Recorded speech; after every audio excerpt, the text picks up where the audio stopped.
আল্লাহর সঙ্গে সম্পর্ক বজায় রাখতে হবে। এই সম্পর্ক কখনো নষ্ট করা যাবে না। ছেলের সম্পর্ক মাইনাস হবে একদিন, মেয়ের সম্পর্ক মাইনাস হবে একদিন, বউ একদিন মাইনাস হয়ে যাবে, বন্ধু মাইনাস হয়ে যাবে। গত কয়েক মাস আগে আমার এক বন্ধু ছিল, একসঙ্গে আলিম পাস করেছি, বের হয় না, বলতেছে সেটা চলে গেছে কোথায়, দুনিয়াতে নাই। আমি আর ওই কথা শোনার পরে এটাকে মানাতে পারছিলাম না। হারে, বন্ধুটার সঙ্গে প্রায় কথা হতো, সে মরে গেল, আমার বয়সী মানুষ, আজকে নাই, দুনিয়া থেকে বিদায় নিয়েছে।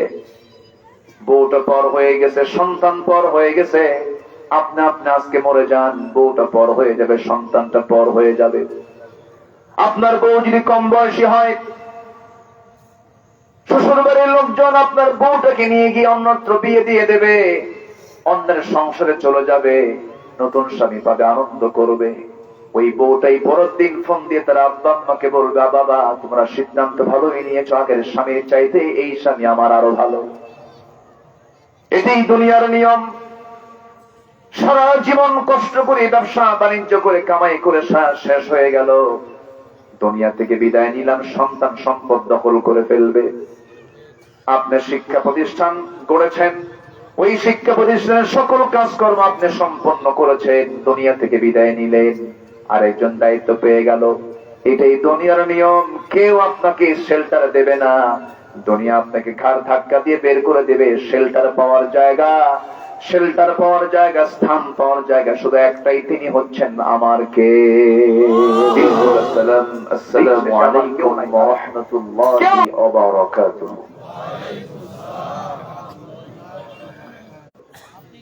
জি, আল্লাহ তাআলা আমাকে তো আপনার সাথেই বসে রেখেছেন, বলি আলহামদুলিল্লাহ। মহান রব্বে কারীমের অসংখ্য শুকরিয়া, যিনি আমাকে আপনাকে বহুদিন পর মুক্ত মনে, স্বাধীন চেতা হয়ে একটি মুক্ত পরিবেশে কোরআন শোনার বলার সুযোগ তৈরি করে দিয়েছেন, যিনি আমাকে আপনাকে এমন সুন্দর একটি পরিবেশ উপহার দিলেন। কালিমাতুশ শুকর আদায় করছি, মুহাব্বাতান বলে উঠছি আলহামদুলিল্লাহ। চিৎকার মেরে বলছি আল্লাহুম্মা আইন্নি আলা যিকরিকা ওয়া শুকরিকা ওয়া হুসনি ইবাদাতিকা। সবাই বলি আল্লাহু আকবার কাবীরা ওয়াল হামদু লিল্লাহি কাসীরা সুবহানাল্লাহ বুকরাতাও ওয়া আসীলা। আমরা আল্লাহ তাআলা শুকর আদায় করে নিলাম। সম্মানিত হাজিরিন, আমরা এখানে একত্রিত হয়েছি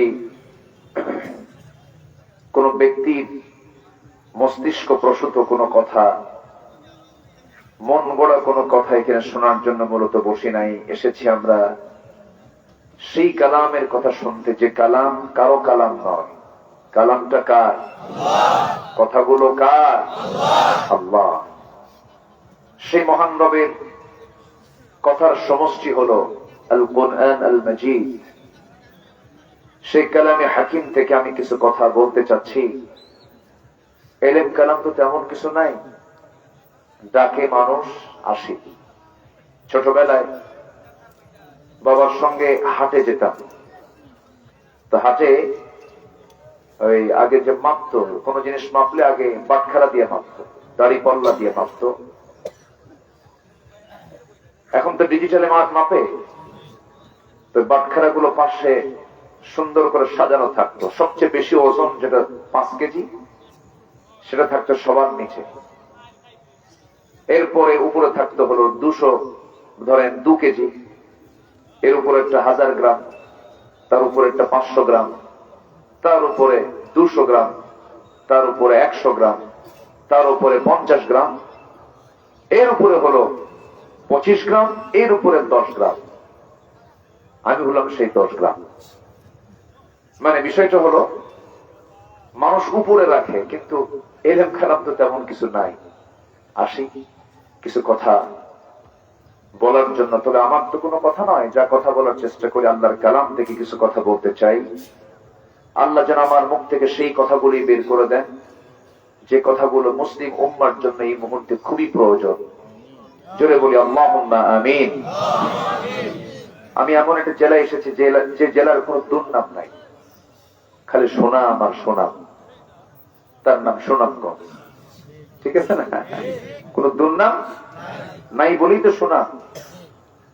যাই হোক, আমিও যেন সুনামের সাথে এখান থেকে যেতে পারি, দোয়া করবেন নাকি? জোরে বলি ইনশাআল্লাহ। খুব সুন্দর একটি নাম এই জেলার। হ্যাঁ, কত নাম আছে। লক্ষ্মীপুর জেলা আছে না, ময়মনসিংহ নাম আছে না, নারায়ণগঞ্জ আছে না, আছে। কিন্তু নামটা কত সুন্দর, সুনাম, কোন দুর্নাম নাই। আল্লাহ আপনাদের যোগ্যতার সাথে সুনাম নিয়ে সকল কাজকর্মের যোগ্যতা সহ কাজগুলো করার তৌফিক সবাইকে দান করুন। জোরে বলি আল্লাহুম্মা আমিন। আমি তো হতাশ হয়েছিলাম, লোক কোথায়, কিন্তু আপনারা যে এইরকম সালাত তা তো বুঝি নাই। সময় মতো সব হাজির হয়ে গেছে। বলি আলহামদুলিল্লাহ। কথা তো এতদিন আমাদের বলতে দেয়নি, 16 বছর কথা বলতে দেয়নি, কথা ছাড়িও নাই, কথা বলেছি। কিন্তু মঞ্চ ওঠার আগেই নেতারা মঞ্চে বসে থাকতো, বক্তা বসতো, দুই পাশে কিরামন কাতিবিন সেট হয়ে যেত। এরকম করে তারা চালিয়েছিল। ওরা মাহফিল, মঞ্চ দখল, মসজিদ কমিটি দখল, মাদ্রাসা কমিটি দখল, এমন কোন জায়গা নাই যেখানে তারা জুলুম অত্যাচার বাদ রেখেছিল। আমরা একটি সংকট থেকে আমরা মুক্ত হতে পেরেছি, তবে বিজয় কিন্তু এখনো আসেনি। মদের বোতল কিন্তু এখনো পাওয়া যায়, জেনারেল লাইসেন্স কিন্তু এখনো আছে, সুদের মহড়া কিন্তু এখনো আছে, হ্যাঁ, কোন অশ্লীলপূর্ণ সিনেমা এগুলো কিন্তু আমার দেশে এখনো নির্মিত হচ্ছে। আমাদের বহু কাজ সামনে পড়ে আছে, তবে স্বস্তির নিঃশ্বাস ফেলতে পারছি। তবে আমরা বসে থাকবো না। আমার বিশ্বাস টুডে এন্ড টুমরো বাংলার জমিন আল্লাহর দিন কায়েম হবে। জোরে বলি ইনশাআল্লাহ। আরো জোরে বলি ইনশাআল্লাহ। সম্মানিত ভাইরা, আসুন মূল আলোচনার দিকে আস্তে আস্তে চলে যাই। আমি যেখান থেকে কথা বলতে চাচ্ছি সেই সূরাটার নাম হলো সূরাতুর রাআদ। রাআদ মানে হলো বজ্রপাত। মেঘের ঘর্ষণে যে বিজলি চমকায় না, এলাকায় এটাকে কি বলে?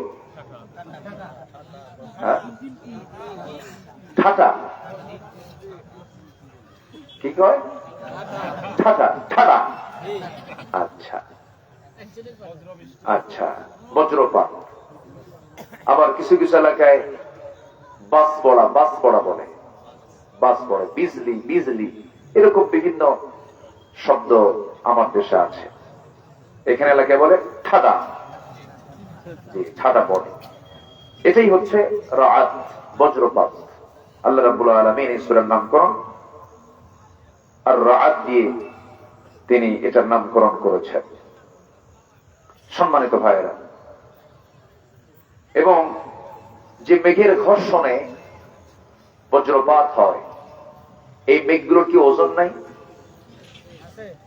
আমি জানতাম না আগে, 2 বছর আগে জানতাম না, মানে জাস্ট এটা আমার মাথায় ছিল না। আমি কাতার থেকে আসতেছিলাম, বিমানে চড়ে আছি, 36,000 ফিট উপর দিয়ে বিমান যাচ্ছিল।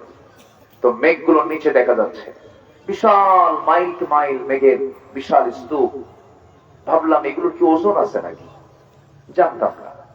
পরে সার্চ দিয়ে দেখি কিউমুলাস নামে কিছু মেঘমালা আছে যাদের ওজন লক্ষ লক্ষ টন পর্যন্ত আছে। এই বিশাল ওজনওয়ালা মেঘগুলো মাথার উপরে ঝুলায় রেখেছেন তিনি আমার কে? কোনদিন পড়লে কি মানুষ বিল্ডিং বানাতো?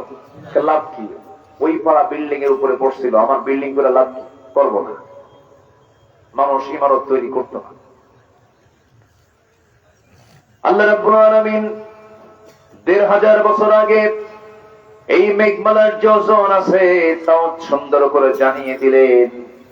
আমি পরে রিসার্চ করলাম, সূরা রা'দ বজ্রপাত 12 নম্বর আয়াত আল্লাহ রাব্বুল আলামিন বলেন, হুয়াল্লাযী ইউরীকুমুল বারকা খাওফান ওয়া তামআন ওয়া ইউনশিস সাহাবাস সিকাল। জোরে বলুন আল্লাহু আকবার। পানিগুলো হলো মিঠা না লবণ? লবণ। সমুদ্রের পানিগুলো কি? লবণ। পানির উৎস কোথায়? সমুদ্র।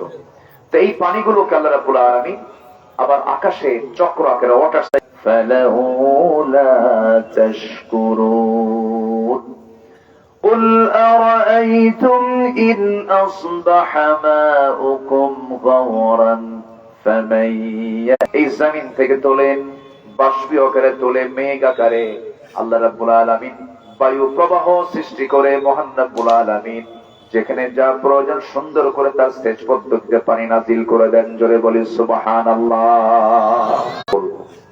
এই পৃথিবীতে দু শ্রেণীর মানুষ, একটা হচ্ছে বিবেকবান, আরেকটা হচ্ছে বিবেকহীন।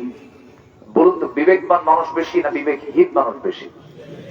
বলেন বলেন, বিবেকবান বেশি না বিবেকহীন বেশি? বিবেকহীন লোকটাই বেশি। আচ্ছা, আরেকটা প্রশ্ন করি, আমার দেশে মানুষ বেশি না চোর বেশি? করেছে, আসতে বলবেন না, জোরে বলুন ঠিক কিনা? গুলি করে হত্যা করেছে। জীবনের কোনো মূল্য ছিল না, এমন কোন দল নাই। শুধু একটা গ্রুপ আছে, তার নাম আলেম উলামা। আলেম উলামা চুপ থাকে নাই, কথা বলেছেন তারা। শেষ পর্যন্ত আমাদের পাখিটাকে ফাঁসি না দিতে পারলেও তারা পরিকল্পিত সাজানো নাটক তৈরি করে চিকিৎসার নাম করে পয়জনিং করে তাকে শহীদ করেছে। এই তাফসীর মাহফিলের প্ল্যাটফর্ম থেকে তার নামে অন্তত একটা দোয়া না করলে কৃপণতা হয়ে যায়। আল্লামা সাঈদীর খুনের সঙ্গে যারা জড়িত, সকল খুনের বিচার হওয়ার আগে এই বাংলার কিংবদন্তি আল্লামা সাঈদীর হত্যাকারীদের চূড়ান্ত শাস্তি নিশ্চিত করা দরকার। রাজি আছেন কারা কারা? হাত উঁচু করে দেখেন মুসলমান।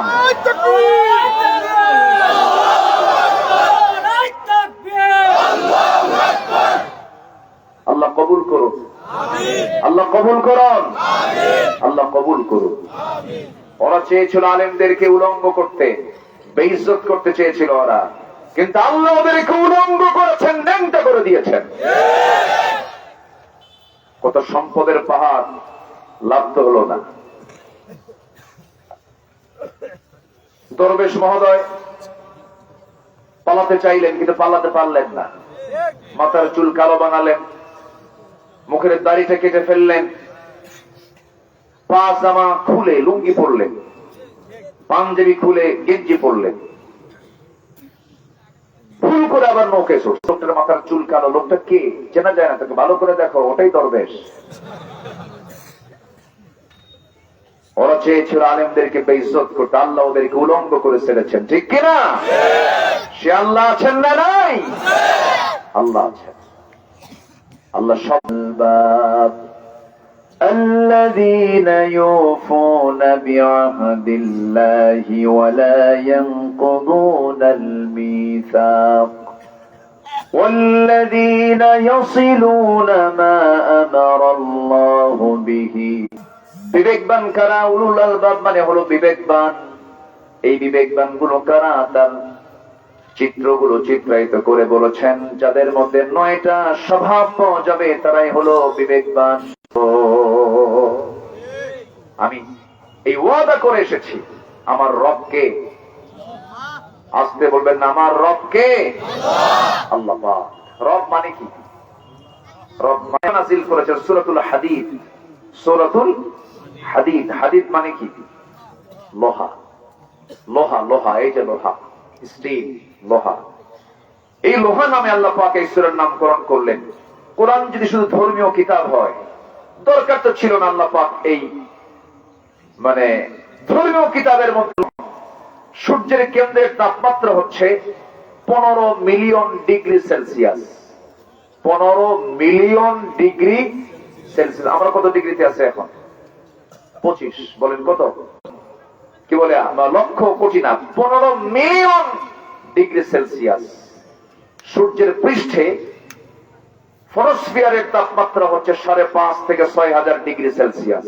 বহুবিধ উপকার রয়েছে আমার বডিতে। যেমন বডি কি চলাচল করার জন্য যেমন ভিতরে হাড়ের প্রয়োজন, এই জমিনে আপনি যে কোনো স্ট্রাকচার তৈরি করতে যাবেন, তার যে দায়িত্বটা পৃথিবীর কাউকে দেওয়া হয় নাই, মৌমাছির দায়িত্ব আল্লাহ রাব্বুল আলামিন রেখেছেন পৃথিবীর সমস্ত রোগের ঔষধ।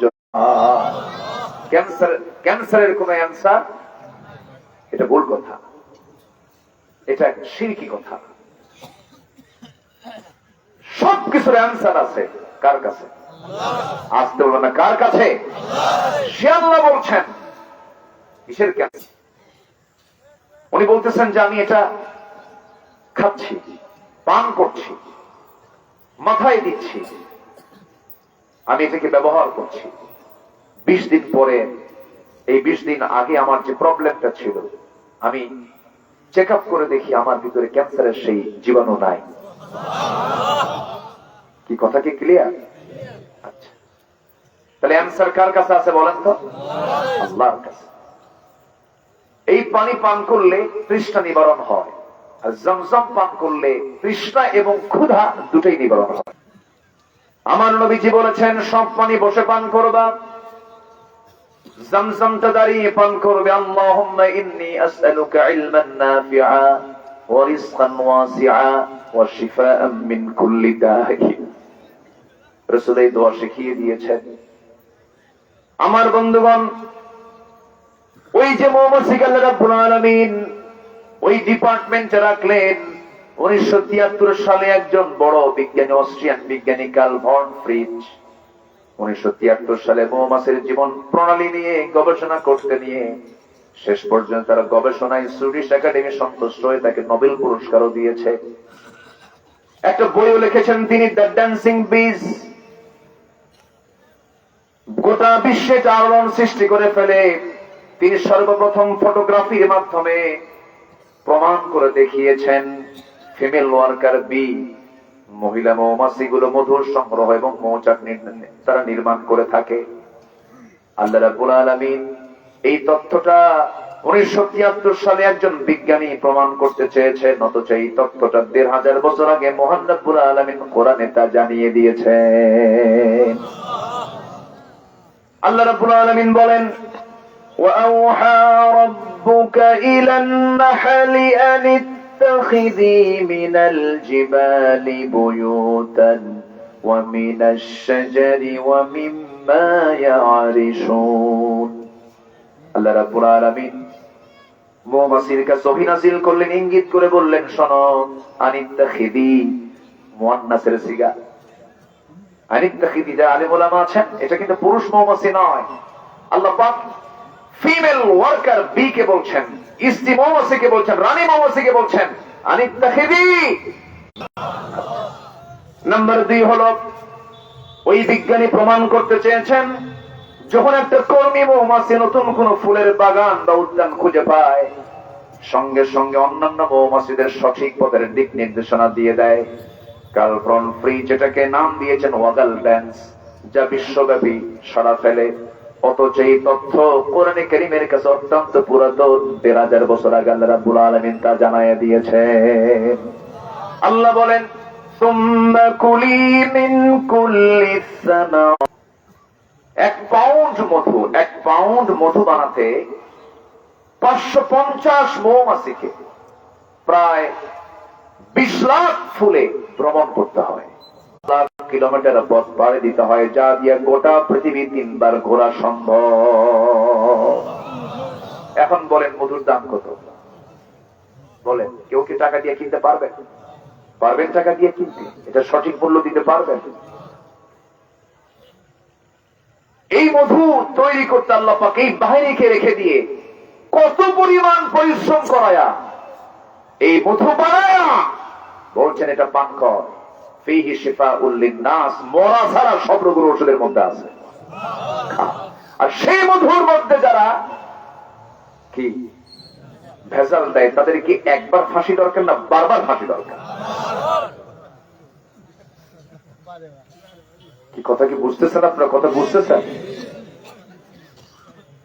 আমার এই পুলিশ মৌমাছি গুলো পায়ের মধ্যে যদি কোনো ময়লা দেখে, কোনো কথা নেই, একজোটবদ্ধ হয়ে 10-12 জন মিলে ওই একটাকে কামড় মেরে মেলে ফেলে দিয়ে বলে, আল্লাহ পাক ওহী দিয়েছেন এই যার ময়লা মধু যদি ভিতরে ঢুকে পড়ে মধুর কার্যকারিতা নষ্ট হয়ে যাবে, ফিহি শিফাউল লিন্নাস, থাকবে না, তোকে মেরে ফেলার হুকুম আমার আল্লাহ আমাদেরকে দিয়েছেন। যেরকম সুবহানে দরকার হলো মিনিমাম 35 ডিগ্রি সেলসিয়াস তাপমাত্রা প্রয়োজন। যদি হঠাৎ করে 35 ডিগ্রির জায়গায় যদি 30 ডিগ্রি হয়ে যায়, কমে যদি যায়, মধুগুলো নষ্ট হয়ে যাবে। সেই জন্য করে কি ওই ভিতরে থাকে মৌচাকের মৌমাছিগুলো। আমার বন্ধুগণ, আমার আল্লাহ আমার রোগ দিয়েছেন, রোগের কেন ওষুধ দিবেন না? অবশ্যই ওষুধ দিয়েছেন তিনি, আমরা নষ্ট করে ফেলেছি। অশিক্ষিত শ্রমিকরা শ্রম দিতে দিতে জীবন শেষ হয়ে গেছে, দেশকে আগায় দিয়েছেন। কৃষকরা, গার্মেন্টস এর শ্রমিকরা বলে আমরা দেশকে ভালোবাসি, ওরা বলে আমরা দেশকে ভালোবাসি। শেষ পর্যন্ত ওদের সবকিছু ধরে ফেলেছে জনগণ। এমন দৌড় মারছে, দৌড় মারে নাই, বিমানটা তো চলা হয় নাই, ভাঙ্গা হেলিকপ্টারে সইরা দিল্লি চলে গেছে। কি হেলিকপ্টার? ভাঙ্গা হেলিকপ্টারে কিছু সুটকেস তুলে নিয়ে ঘুমাচ্ছি। 250 পুলিশ আমার গোটা বাড়ি ঘেরাও করছে। বিশাল বড় সন্ত্রাসী তো, ঘেরাও করছে। ঘেরাও করে বলে, হুজুর চলেন। কোথায়? থানায় চলেন। এত লোক কেন? আপনি এত লোক পাঠিয়েছেন কেন? এত লোক আসছেন কেন? চলেন থানায় যাবো, আমি, কোনো সমস্যা নাই। তো আমাকে ধরে নিয়ে চলে গেল। আমি গেলাম, ওসি সাহেবের রুমে চুপ করে বসে আছে। ওসি সাহেব কিছুক্ষণ পর আসলেন, এসে বললেন, হুজুর চাকরি বাঁচান তো ফরজ। আমি বললাম, ইমান বাঁচান তো নফল। ইমান বিক্রি করে কি কোনো কিছু করা যাবে? মামলাতে ছিল, আরো কিছু মামলা যোগ করলো, থানায় চালান দিল। চলে গেলাম, সাদা চামড়াগুলো কুচকে গেছে। আমাদের দেখেই খুব খুশি হয়ে লম্বা একটা সালাম দিল। সালাম দিয়ে বলে, হুজুর আপনি জেলখানায়? খুব খুশি হলাম। তো বললাম, জেলখানায় ঢুকলে কেউ খুশি হয়? আপনি খুশি কেন বাবা? বলতেছে যে ওয়াজ শুনতে যাই, বহু দূর থেকে ওয়াজ শুনি, কাছে যাওয়ার এত চেষ্টা করি, পাই না। এত সুন্দর করে আপনি একদম আপোষে আমার সামনে হাজির হলেন, মারবো এক জায়গায় আর পড়বে আমার মাথায়, আমি নাকি এটার আশা? এগুলি করেছে ওরা। আমাদের কথাগুলো এখন শোনা দরকার। আসতে কন কেন? শোনা দরকার আছে না? আল্লামা সাইদিকে রিমান্ডে নিয়ে হিন্দু পুলিশ দিয়া তার গায়ে মুখে থাপ্পানো হয়েছে, অমানবিক নির্যাতন গুলো করা হয়েছে। সম্মানিত ভাইয়েরা, সম্মানিত বন্ধুগণ, আমরা সব দেখা শেষ করেছি, দেখতে চাই না। সব দেখা শেষ। কেউ 25 বছর, কেউ 16 বছর, কেউ 9 বছর, কেয়ারটেকার গভর্নমেন্টের কয়েক বছর, সব দেখা শেষ। আগামীর দেশ আমরা দেখতে চাই কোরআনের দেশ, ইসলামের দেশ। রাজি আছেন কারা কারা? হাত উঁচু করে দেখান মুসলমান।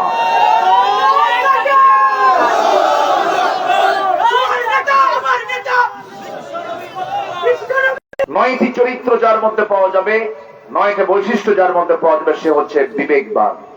কমন সেন্স তার মধ্যে আছে। এর মধ্যে 1 নাম্বার হলো আল্লাহর সাথে কৃত ওয়াদা যারা পূর্ণ করেছে। আমার রবকে কোন সন্দেহ আছে? এটা মাথায় রাখতে হবে। 1 নাম্বার 2 হলো আল্লাহ রাব্বুল আলামিন বলেন, ولا ينقضون الميثاق والذين يصلون ما أمر الله به أن يوصل। নাম্বার 2 হলো যারা সকল প্রকার ওয়াদা করতে নিয়ে ওয়াদা কখনো ভঙ্গ করবে না। ওয়াদা যারা ভঙ্গ করে না তারা হচ্ছে উলুল আলবাব। আমার দেশে ওয়াদা রক্ষাকারী লোক বেশি না ওয়াদা ভঙ্গকারী লোক বেশি? বলেন। যে টাকা করজ দেয় সে বিপদে, যে টাকা করজ দেয় না সে বিপদে। নিরাপদ কে? নিরাপদ কে? যে নেয় সে নিরাপদ, আর যে দেয় বিপদ। তাহলে এখন কি দিবেন না? দিবেন কেন? তাহলে যেই সমাজে ওয়াদা ঠিক থাকবে না সেই সমাজকে সেবা করার কোন সুযোগ আছে? কেন সেবা করবেন? করজ দেওয়া দানের চাইতে বেশি সওয়াব। দান করলে যে সব তার চাইতে ডাবল ডাবল সওয়াব হলো করজ দেওয়া, করজ হাসানা দেওয়া। অথচ আপনি দিবেন কেমনে? করজ দিলে বিপদ। যতটুকু বন্ধুত্ব ছিল, আত্মীয়তা ছিল, তা শেষ। আমি কি ভুল বলছি ভাই? ভুল বলছি? যারা এগুলো ভঙ্গ করে তারা কি বিবেকবান না বিবেকহীন? ওর মধ্যে কোনো বিবেকই নাই। বিপদে পড়ে আসছিল, ভাই আমার ছেলেটার বড় সমস্যা, অপারেশন লাগবে, ইমার্জেন্সি, 2 লাখ টাকা দরকার। তুমি আত্মীয়, তুমি আমার অমক, ভাই দাও, আমি অমক দিন তোমাকে ধান বেচে হোক অথবা লোন করে হোক, যে কোনো উপায় হোক আমি তোমাকে দেব। নির্দিষ্ট দিন আসে, সে আর ফোন দেয় না। যে টাকা পায় সেই বলে, ভাই কি হলো, একটু ওয়েট করেন। 2 মাস পরে, ভাই কি হলো, আর একটু ওয়েট করেন। 3 মাস পরে আবার বলে, ভাই কি হলো, আমার কি মান সম্মান নাই? কি কথা কি বুঝতেছেন আপনারা? আমি বাস্তব বলছি, আমি নিজের অভিজ্ঞতাও বলছি। সবারই তো একই অবস্থা। ভাতের পাতিলে চাপ দিলে টের পাওয়া যায়, একটা চাপলেই মানে টের পাওয়া যায় যে পুরো ভাতের কি খবর। জাতির দশা যে কি, লেনদেন নাই তো। ইদা উদিআতিল আমানা মাতা সাআ ইয়া রাসূলুল্লাহ, কিয়ামত কখন হবে? রাসূল বললেন, যখন অঙ্গীকার যখন ভঙ্গ হয়ে যাবে। ইদা উদিআতিল আমানা, আমানতদারিতা যখন নষ্ট হয়ে যাবে। যখন কইছে আমার লজ্জা নাই, আমাকে মান সম্মান নাই, রাগের ঠেলায় যে টাকা পায় সে বলে, আল্লাহ তুমি সাক্ষী থাকো, জীবনে ওর কাছ থেকে টাকা চাবো না, যা তোর থেকে এই দুনিয়ার টাকাই নেবো না, হাসরে তুলে নেব। জবাবে ও কয়, লম্বা ডেট পাইলাম। কথা কি বুঝতেছেন? তাহলে এখন বলেন, বিবেকবান না বিবেকহীন? বিবেকহীন। আল্লাহ কি সুন্দর করে কথাগুলো বলছেন। আল্লাহু আকবার। আমরা তো এগুলো নেই না। আপনি কি জানেন কি পরিমাণ অপরাধ হতে পারে ওয়াদা ভঙ্গ? কথা বললে যে এরকম করে মিথ্যা কথা বলে। দল হলো নন ইসলামিক পার্টি, একটা অন ইসলামিক দলের নেতৃত্বে এই কথা কি মানানসই? বলেন তো। দল ইসলামী দল না, বলতেছে যে মদিনার সনদে দেশ চালাবো। মদিনার সনদে দেশ চালাই নাই, মোদির সনদে দেশ চালাইছে। কার সনদে? মোদির সনদে দেশ চালাইছে। সবাইকে মাফ করে দিলাম, যা ছেলে বলে সুবহানাল্লাহ। শুধু বললেন 17 জনের কোনো মাফ নাই, 17 জনের কোনো মাফ নাই। এই দেশেও কিছু অপরাধী আছে যাদের কোনো মাফ হবেও না। এরকম কিছু অপরাধী আছে না? এক নেতা আছে, ওই যে বুঝছে, দেখছেন মাইক পাইলেই বলতো খেলা হবে। এই হচ্ছে তাদের 16 বছরের ইতিহাস। আমরা এগুলো চাই না। আমরা সুন্দর সমৃদ্ধ একটি কল্যাণ রাষ্ট্র দেখতে চাই, যা হবে কোরআন দিয়ে। জোরে বলি ইনশাআল্লাহ। সবাই চান তো? ইনশাআল্লাহ সবাই চান তো? যারা চায় তারা বিবেকবান, আর যারা চায় না তারা কি? বিবেকহীন।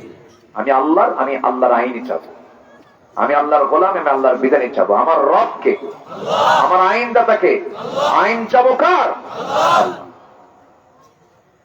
কি বুঝতে কি আর বাদ থাকলো কিছু? আসল নাম্বার 3 হলো, 9টা তো এক রাত পেয়েছি, সংক্ষিপ্ত করে আমি আস্তে আস্তে সামনের দিকে আগাচ্ছি। হ্যাঁ, কম বললেন তো, সারা রাত হোক, সারা রাত থাকবেন আপনারা দেখি জানাজা সহ? কঠিন ব্যাপার, কথা তো সহজ না। আমাদের তো এক রাত না, আমাদের সব রাত কথা বলতে হয়। সম্মানিত ভাইয়েরা, এত সুন্দর মানুষ, সুনামি তো সুনামের সাথেই বসে আছেন, বলি আলহামদুলিল্লাহ। অনেক মাহফিলে দেখা যায় কিছু কিছু মাহফিলে শ্রোতাগুলো ওঠা বসা করে, কিন্তু এত সুন্দর পিন পতন হয়ে বসে আছেন, এটা সুন্নাহ, বলি আলহামদুলিল্লাহ। রাসূলের সাহাবীরা এরকম করে বসে থাকতেন, চুপচাপ বসে থাকতেন। আল্লাহু আকবার। আকাশে উড়ন্ত পাখি এসে মাথার উপরে বসলেও টের পেত না। আল্লাহু আকবার। এটা সুন্নতি একটা পদ্ধতি। বসে আছেন আর মেহমান ছেড়ে তো যাওয়া ঠিক না। আমি মেহমান, তো আমাকে ছেড়ে চলে যাবেন, এটা কেমন হলো? আমি আপনাকে ছেড়ে চলে যাব, আমার আগে কেউ যাবেন না। জোরে বলি ইনশাআল্লাহ। জি।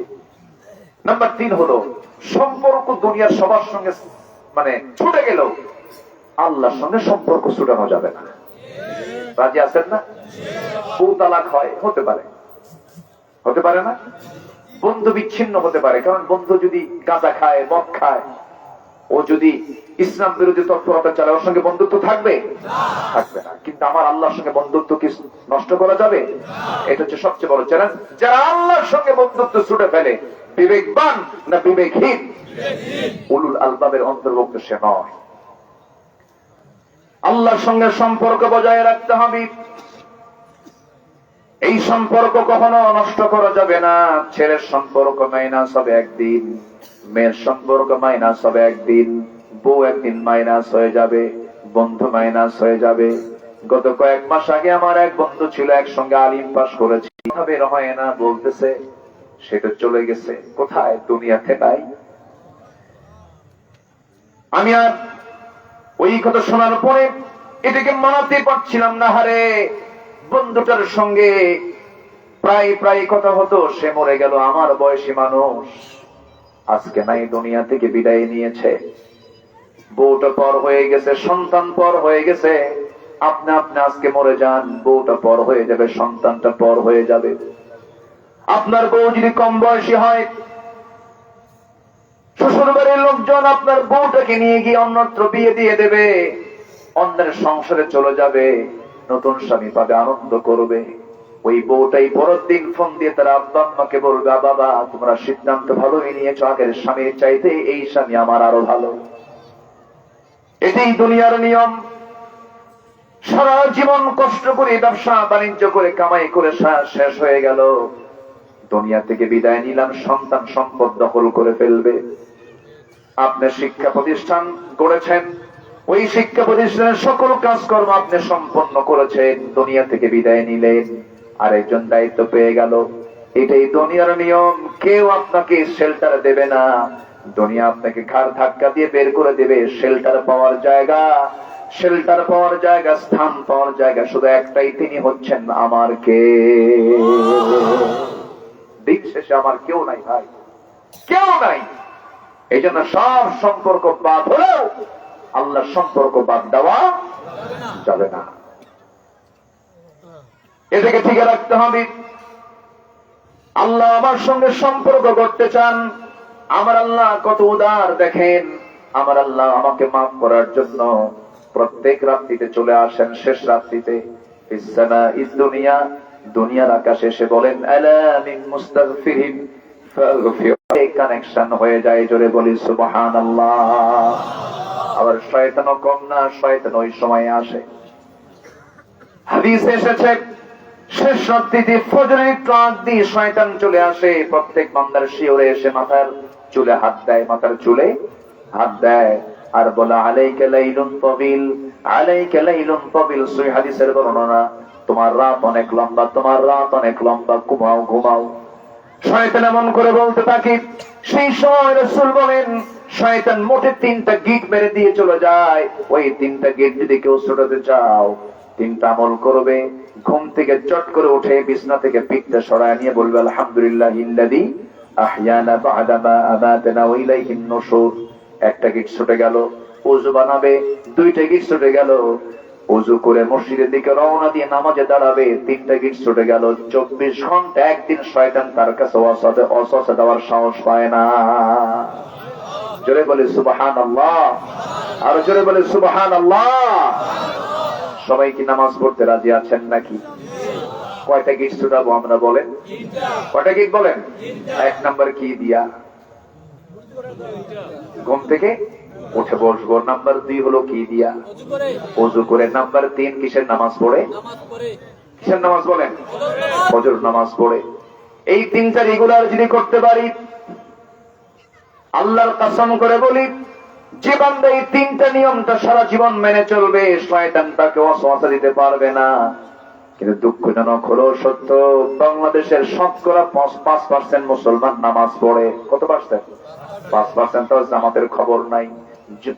5 ওয়াক্ত মসজিদ, যেখানে গ্রামের মসজিদ গুলো ফজরের সময় মুসল্লির সংখ্যা মোটে 3 জন, ইমাম, মুয়াজ্জিন, খাদেম।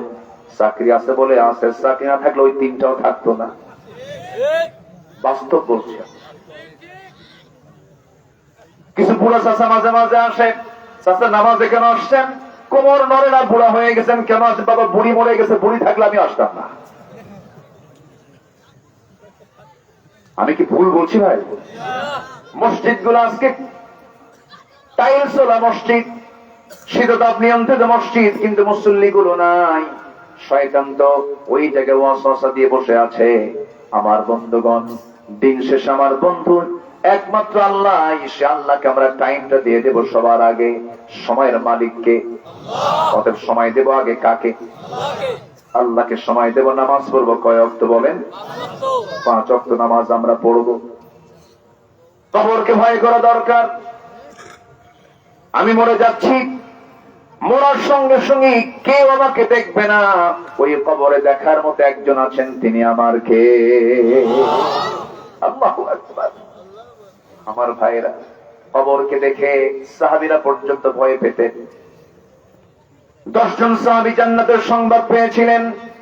এর মধ্যে একজন ছিলেন সাইয়েদনা ওসমান রাদিয়াল্লাহু তাআলা আনহু।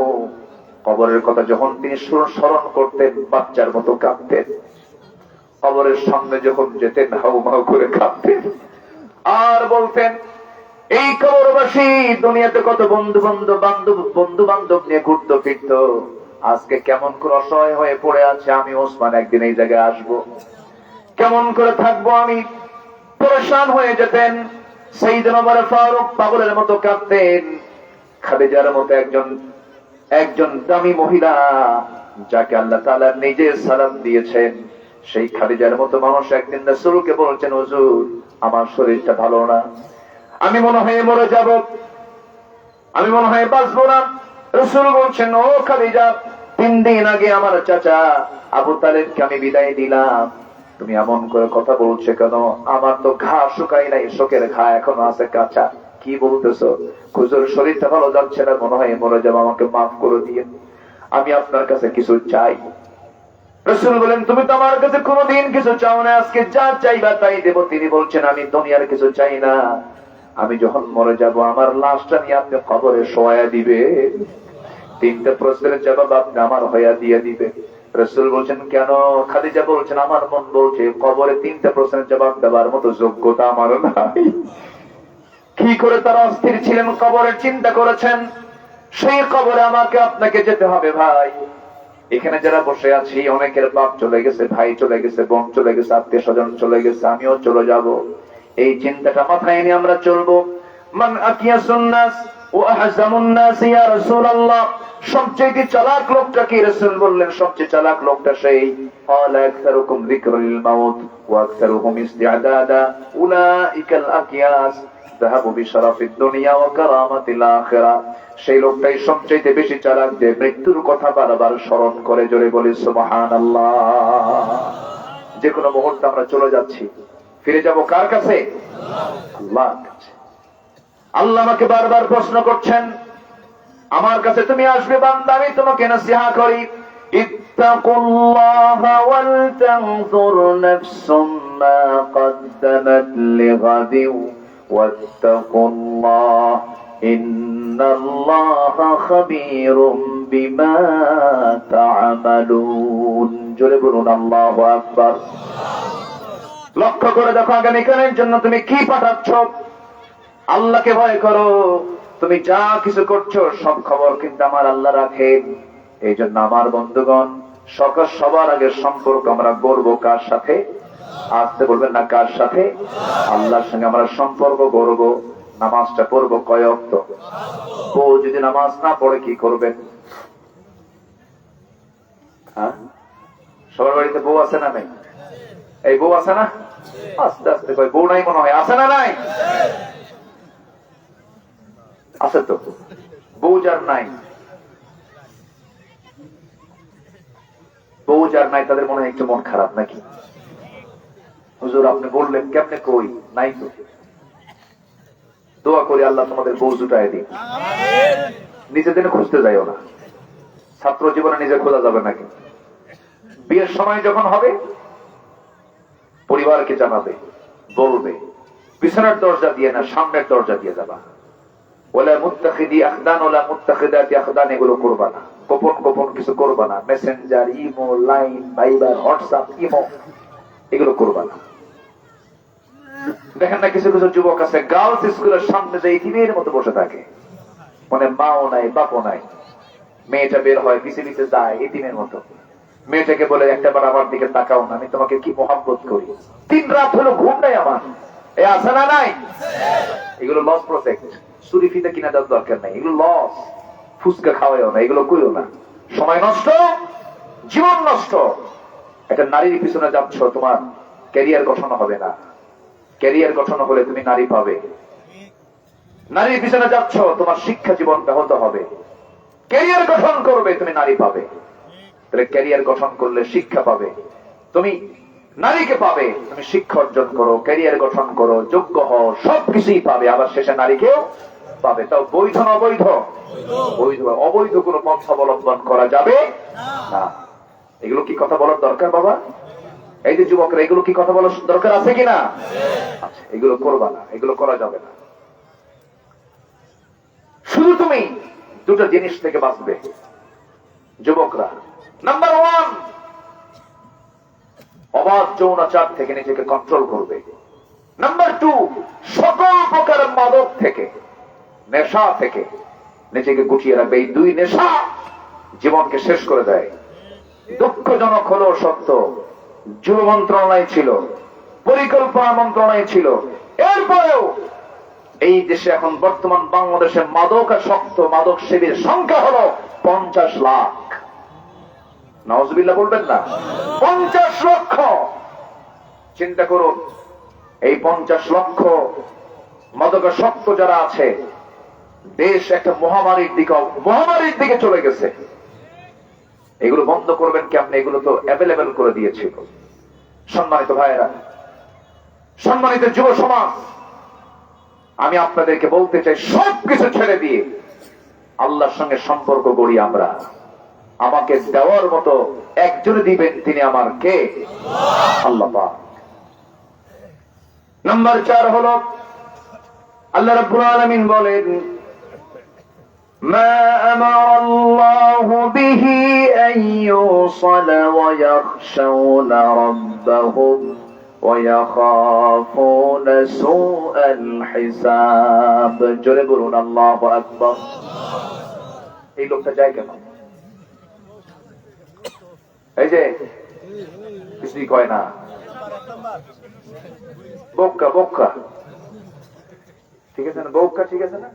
এরকম বলে তো। ওজন আমার জানা আছে, মানে বৌকা খাউকা কৌকা মানে একই ওজন। তো আইরাম যাইরাম খাইরাম মানে কিছু ওজন থাকে না, সব ভাষার একটা ওজন থাকে। তাই সে ওজনেই বলতেছে, এখন ভুল হোক আর সঠিক হোক।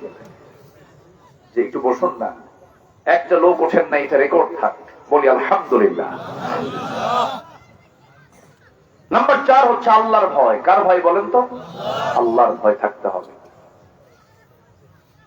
সাইয়েদনা ওমর ফারুক রাদিয়াল্লাহু তাআলা আনহু রাতের বেলা একা একা ঘুরতেছেন, একা একা, কেউ নাই, সামনেও কেউ নাই, পিছনেও কেউ নাই।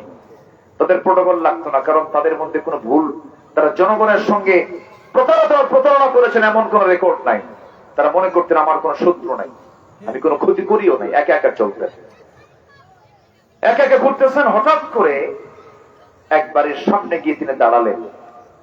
সেই বাড়িটার ভিতরে মা আর মেয়ে গল্প করছে, মা আর মেয়ে গল্প করছে। মা মেয়েকে বলছে, মা শোনো, আজকে সন্ধ্যাবেলায় যে দুধ দহন করেছি, সেই দুধ দহন করা দুধ দিয়ে আগামীকালকে যে টাকাটা পাবো, আমাদের সংসারের খরচ কাবার হবে না, এই জন্য দুধের ভিতরে কিছু পানি মিশায় দাও, দুধের পরিমাণ বেশি হলেই সব খাবার আমরা করতে পারবো। মেয়েটা বলছে, মা আমি এই কাজ করতে পারবো না, কারণ এটা গুনার কাজ। মা বলতেছে, আমার মেয়ে তুমি কি ভয় পাচ্ছ?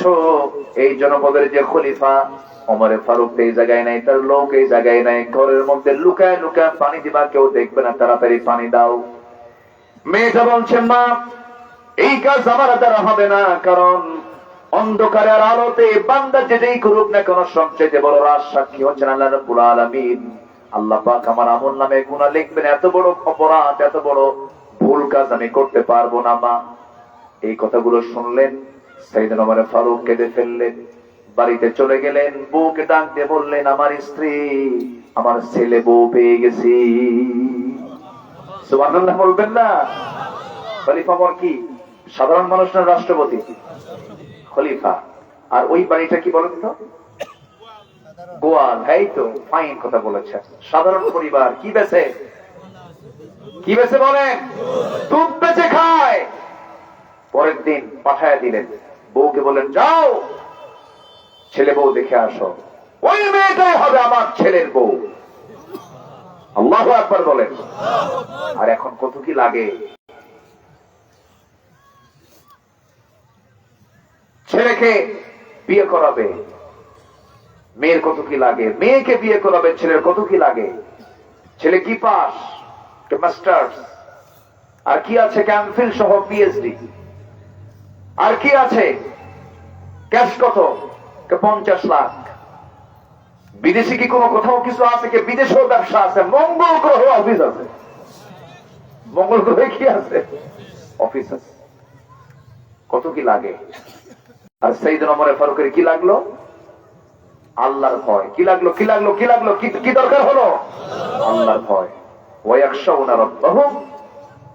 আল্লাহর ভয় যার মধ্যে থাকবে সে হচ্ছে বিবেকবান। বলি আলহামদুলিল্লাহ, উলুল আলবাব। সাইয়েদনা ওমর ফারুক রাদিয়াল্লাহু তাআলা আনহু রাষ্ট্র থেকে মধু পেয়েছেন। এক বোতল মধু নিয়ে বাড়িতে এসে বউটাকে বললেন, বউ আমার, এই বোতলের মধুটাকে 5 ভাগ করবে, সমান 5 ভাগ করে 1 ভাগ আমাদের জন্য রেখে দিয়ে বাকি 4 ভাগ প্রতিবেশীর হাতে হাতে দিয়ে দিবা, কম বেশি যেন না হয়। কথা শেষ না হতেই আবার পরক্ষণেই বললেন, বউ আমার, মন খারাপ করো না, এই মধুবাগের দায়িত্ব আমি তোমারে দেব না। বলেন, এই আচরণটা করলে কি স্ত্রীকে সন্তুষ্ট হতে পারে? আস্তে আস্তে করে। আপনাদের বউ মনে হয় রাবিয়া বসিফে, ভাবসাব তো এরকমই মনে হচ্ছে। ক্যাসার লাগবে না? ক্যাসার লাগবে না? শুধু যদি বলেন যে এটা তোমার মাপতে দেবো না, আমার যদি বিশ্বাসই করো না, যাও। কি ঠিক কিনা? একটা বড় কিছু হয়ে যায়। সাইয়েদনা ওমর ফারুক নিলেন, একটু মন খারাপ করলেন, কিন্তু কিচ্ছু বললেন না। চলে গেলেন প্রতিবেশীর কাছে গিয়ে বললেন, এ আমার প্রতিবেশী, এই যে 1 বোতল মধু আছে, 5 ভাগ করবে, 1 ভাগ আমাকে দাও, বাকি 4 ভাগ তোমরা 4 ঘর বুঝে নাও। তিনি তার অংশের মধুগুলো নিয়ে এসে বউয়ের হাতে দিয়ে বলছেন, বউ আমার, এই যে মধুগুলো তুমি নিয়ে নাও। আল্লাহর কসম করে বলি, তোমাকে সন্দেহ করি নাই, আমি তোমাকে ট্রাস্ট করি। আমি রাষ্ট্র চালাই, তুমি আমার পরিবার চালাও। আমি তোমার কাছে চিরঋণী, কিন্তু আমি তোমাকে মধুভাগের দায়িত্ব কেন দিলাম না? এর কারণ হলো, মধু হলো তরল জিনিস। এই মধু যখন ভাগ করতে যাবে সমান 5 ভাগ ঠিকই করবে, কিন্তু মধু তরল, সেখানে হাতের প্রয়োজন হবে। তুমি যখন হাত দিয়ে যখন সমান করতে যাবে, তোমার হাতে 1 ফোঁটা হোক, 2 ফোঁটা হোক, 3 ফোঁটা হোক মধু লেগে যাবে। এতটুকু মধু আমাদের আমল নামায় আমাদের ভাগে বেশি আসুক এটা চাই নাই মনে করে মধুভাগের দায়িত্ব আমরা অন্যের কাঁধে দিয়ে দিয়েছি। কার ভয়? আসতে বলবেন না, কার ভয়? আল্লাহর ভয়। সাইয়েদনা আবু বকর সিদ্দিক রাদিয়াল্লাহু তাআলা রাতের বেলা হাঁটতেছেন, ক্ষমতা পেয়েছেন। কি পেয়েছেন? ক্ষমতা। কি ক্ষমতা? দেশের ক্ষমতা। কিসের ক্ষমতা? দেশের ক্ষমতা, রাষ্ট্রের ক্ষমতা পেয়েছেন। রাতের বেলা হাঁটতেছেন একা একা, সামনে ওমর ফারুক দেখে বলছেন, আমিরুল মুমিনিন, এই পাথরের উপরে খালি পায়ে হাঁটতেছেন, চামড়া ফেটে রক্ত বের হয়ে যাবে, এমনটা করছেন কেন? তিনি বলছেন, খালি পায়ে হাঁটতেছি কারণ হলো জুতা পায়ে হাঁটলে পরে জুতার সাথে পাথরের একটা আঘাত লাগবে, আওয়াজ হবে। আমার জনগণের যদি ঘুমের ব্যাঘাত হয় কিয়ামতের দিন কি জবাব দেব? সে আল্লাহর ভয়ে আমি খালি পায়ে হাঁটি। আর নেতা আসিতেছেন ঢাকা থেকে সুনামগঞ্জ, 3 ঘন্টা রাস্তা বন্ধ, ট্রাফিক সব বন্ধ, নেতা আসবে। ওই সমস্ত নেতার নেতৃত্ব আমরা মানতে চাই না। আসতে কেন কেন ওগুলো বাদ, কি ঠিক আছে না?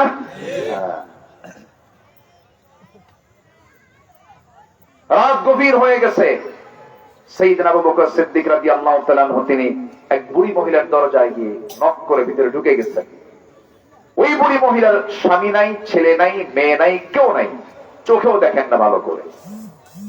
প্রত্যেক রাতে তিনি ওই মহিলার খাবার দাবার সহ কাপড় চোপড় ধুয়ে দেওয়া সহ সব সেবা তিনি করতেন খলিফা থাকা অবস্থায়। ওমরে ফারুক একদিন খেদমত করতে গেছেন, দরজায় গিয়ে ডাকতেছেন, বুড়িমা দরজা খুলুন, আমি আপনার সেবা করতে আসছি। কি না লাগবে না, কেন? একজন সেবা করে ধুয়ে গেছে। ওমরে ফারুক বললেন, এই যুবকটাকে, তাকে তো দেখা দরকার। 3 দিন পর্যন্ত, 3 রাত পর্যন্ত তিনি খুঁজতে লাগলেন, পেলেন না। 3য় রাত্রিতে দেখেন কে যেন চট করে খালি পায়ে ঢুকলো। কি পায়ে ঢুকছে? খালি পায়ে ঢুকছে। উনি দরজায় দাঁড়ায় আছেন বাইরে, চট করে বের হচ্ছেন, পেছন দিকে ধরে ফেলেছেন। ধরে ফেলেই দেখেন কেউ না, আবু বকর সিদ্দিক রাদিয়াল্লাহু তাআলা। বলছেন, আপনি? হ্যাঁ, আমি কি করব? খেদমত তো করতে হবে। তিনি বললেন, রাষ্ট্র চালাবেন, রাতও জাগবেন, অসুস্থ হয়ে পড়বেন। সাইয়েদনা আবু বকর বলছেন, ওয়াতিদাল কুরবা হাক্কাহু। আল্লাহ, এই প্রতিবেশীর হক যদি আদায় না হয় কিয়ামতের দিন আমাকে আসামির কাঠগড়ায়। সামনে থেকে এক ছেলে দাঁড়াবে, হুজুর আমি ভালো করেছি নাকি? আমাদের বাড়ির দোতলায় ভাড়া থাকে।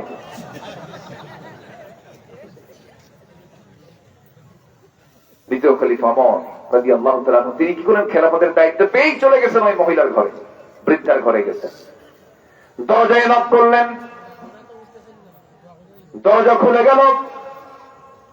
সেবা করলেন, শুশ্রূষা করলেন, কাপড় চোপড় ধুয়ে দিলেন, খাদ্য পানীয় গুলো ধুয়ে ধুয়ে সব ক্লিয়ার করে তিনি চলে আসলেন। মহিলা তো চোখে দেখে না, তার কাছে খবরও যায় নাই প্রথম খলিফার ইন্তেকাল হয়েছে। সেবা করে বাইরে বের হয়েছেন, তিনি খেতে বসেছেন। প্রথমে খেজুর খাওয়া শুরু করেছেন। খেজুর একটা মুখে দেওয়া মাত্রই দাঁতের নিচে যখন খেজুরের বিচি লেগে গেল, তিনি বললেন, ইন্না লিল্লাহ। কেন তিনি ইন্না লিল্লাহ বললেন? এর কারণ হলো তিনি অনুমান করলেন আমার যে আসল খাদেম আবু বকর আর দুনিয়াতে নাই। কারণ আমার আবু বকর যখন আমার খেদমত করতে আসতো শুধু খেজুরগুলো ধুয়ে দিত না, খেজুরগুলো ধুইত এবং ভিতরের থাকা সেই বিচিগুলো সরায় দিয়ে আমার খাওয়ার সুবিধার্থে বিচিগুলো ফেলে ফেলে আমার সামনে রাখতো, যেন আমার বিচি ফেলতে না হয়। জোরে বলে সুবহানাল্লাহ। সাইয়েদনা আবু বকর সব সময় তিনি সাইয়েদনা ওমরের চাইতে একটু উপরেই ছিলেন। আল্লাহু আকবার বলে। কি ছিল? সব মূল লক্ষ্য ছিল কার ভয়? আল্লাহর ভয়। আমার বন্ধুগণ, নাম্বার 5 হলো আল্লাহ রাব্বুল আলামিন বলেন, ওয়ায়াখাফুনা সুআল হিসাব। যারা বিচার দিবসকে ভয় করবে তারা হচ্ছে বিবেকবান। নাম্বার 6 হলো যারা সবর রাখবে, সন্তুষ্ট থাকবে, আল্লাহর উপরে ধৈর্যের পরিচয় দেবে। আস-সাবরু আলা তাআহ, আস-সাবরু আনিল মাসিয়াহ, আস-সাবরু আলাল ইকদার। নাম্বার 7 হলো যারা নামাজ কায়েম করবে। নাম্বার 8 হলো যারা গোপন প্রকাশ্যে যারা দান করবে। নাম্বার 9 হলো ভালো কাজের দ্বারা মন্দ কাজ যারা প্রতিহত করবে। এই 9টা কাজ যারা করবে তাদের জন্য অসামান্য প্রাপ্তি হলো সে তো জান্নাতে যাবে। তার যদি পরহেজগার, যদি বাপ মা হয়, আত্মীয় স্বজন হয়, তাদেরকে সহ জান্নাতে নিয়ে চলে যাবে। আল্লাহ বলছেন কি সুন্দর করে, জান্নাতু عدن يدخلونها ومن صلح من آبائهم وأزواجهم وذرياتهم والملائكة يدخلون عليهم من كل باب سلام عليكم بما صبرتم فنعم عقبى الدار। জোরে বলুন আল্লাহু আকবার। আর জোরে আল্লাহু আকবার। আল্লাহ রাব্বুল আলামিন এই 9টি স্বভাব আমাদের মধ্যে উপস্থিত করে আমাদের জীবনে বাস্তবায়ন করে উলুল আলবাবদের অন্তর্ভুক্ত আমাদেরকে করে দিন। জোরে বলি আল্লাহুম্মা আমিন। আমি আপনাদের বিরক্তির উদ্রেক হতে চাই না। গ্রামের মানুষ অনেক সুখী, গ্রামের মানুষ অনেক সুস্থ। কারণ জানেন, এর এক নম্বর কারণ গ্রামের মানুষগুলো ঘুমায় দেরিতে না তাড়াতাড়ি। তাড়াতাড়ি। সুস্থতার সবচেয়ে বড় দিক হচ্ছে সময় মতো ঘুমিয়ে পড়া। আমরা চেষ্টা করছি এবার তো পেরেড ময়দানের যে মাহফিলটা ছিল, সব দিন আমি একদিন ছিলাম। আল্লাহর মেহেরবানি 18 বছর বন্ধ ছিল, এবার চালু হয়েছে, আলহামদুলিল্লাহ বলে। 9:30টায় মাহফিল শেষ।